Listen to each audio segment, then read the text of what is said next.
একটা বিষয় আপনাদের সাবধান করে দিতে চাই যে জমি রেজিস্ট্রির ক্ষেত্রে কিছু বিষয় আপনাদের অবশ্যই মাথায় রাখতে হবে।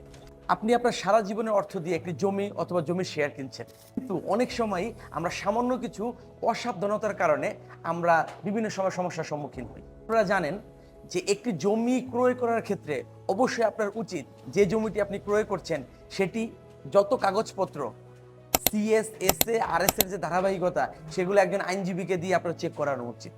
আবার আমরা অনেক সময় কি করি, একটা দলিল আমরা রেজিস্ট্রি করছি শুধুমাত্র বিশ্বাসের উপরে যে রেজিস্ট্রি করছি, কিন্তু দলিলের দাগ নাম্বার কত, খতিয়ান নাম্বার কত, চৌহদ্দি কত, সেটা হোল্ডিং ট্যাক্স পরিশোধিত আছে কিনা, এই বিষয়গুলো আমরা দেখি না। তাই আপনাদের উদ্দেশ্যে আজকে একটি কথা বলতে চাই, যদি আপনারা কখনো জমি কিনতে চান অথবা জমির শেয়ার কিনতে চান, তাহলে সেই ক্ষেত্রে কিছু বিষয় আপনাদের অবশ্যই পদক্ষেপ গ্রহণ করেই আপনাদের এই জমিটা কিনতে হবে।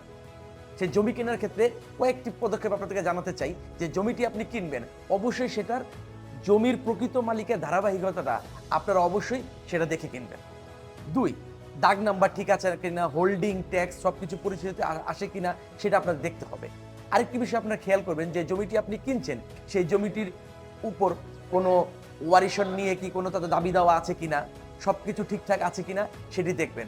সর্বোপরি একজন আইনজীবী হিসাবে আমি আপনাদেরকে যে নিবেদনটি করতে চাই, যে কোনো জমি সংক্রান্ত টাকা পয়সা লেনদেন হোক, জমি রেজিস্ট্রি করুন, অবশ্যই একজন আইনজীবীদেরকে দেখিয়ে নেবেন। আপনারা জানেন যে আমরা দীর্ঘদিন যাবতই জমির শেয়ার বিক্রি করছি। আমাদের এই জমির শেয়ারের ক্ষেত্রে আমি একজন আইনজীবী হিসাবে আমার সমসাময়িকভাবে আমাদের সাথে আরও সংযুক্ত হয়েছেন আমাদেরই কলিগ অ্যাডভোকেট রফিক ভাই।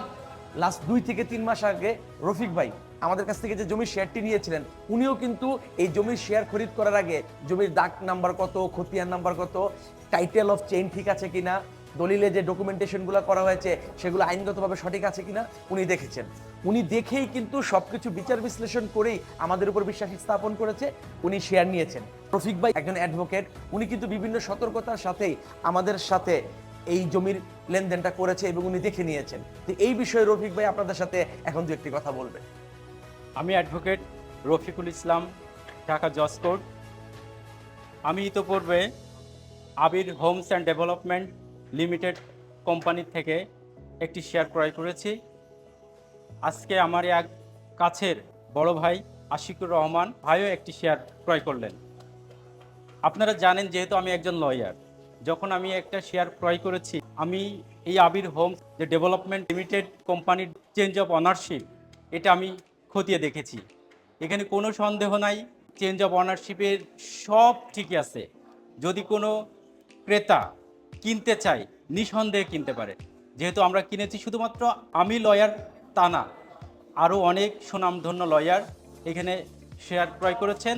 আমি সাজেস্ট করব যদি কোনো ব্যক্তি আমাদের সহকারী কোনো ভাই কিনতে চান, নিঃসন্দেহে কিনতে পারে।